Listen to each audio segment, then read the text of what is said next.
સુરતના મૈદરપુરા પોલીસે નશીલા પદાર્થોના ગેરકાયદેસર વેપાર સામે મોટી કાર્યવાહી હાથ ધરી મહત્વપૂર્ણ સફળતા મેળવી છે। બાતમીના આધારે પોલીસે સુમુલડેરી રોડ નજીક સર્વેલન્સ ટીમની મદદથી વોચ ગોઠવી સફળ રેડ પાડી હતી। કાર્યવાહી દરમિયાન એક શખ્સને ઝડપી પાડવામાં આવ્યો હતો, જેમાં પાસેથી કુલ 20.159 કિલોગ્રામ પ્રતિબંધિત ગાંજાનો જથ્થો મળી આવ્યો હતો। પોલીસે આરોપી પાસેથી ગાંજાના જથ્થા ઉપરાંત રોકડ રકમ અને મોબાઈલ ફોન પણ જપ્ત કર્યા હતા।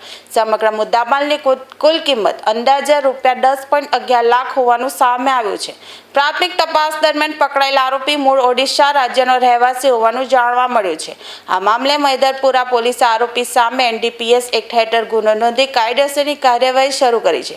પોલીસ હવે આરોપી પાસેથી ગાંજાનો જથ્થો ક્યાંથી લાવવામાં આવ્યો હતો અને તેનો સપ્લાય ક્યાં કરવામાં આવવાનો હતો તે અંગે વધુ તપાસ કરી રહી છે।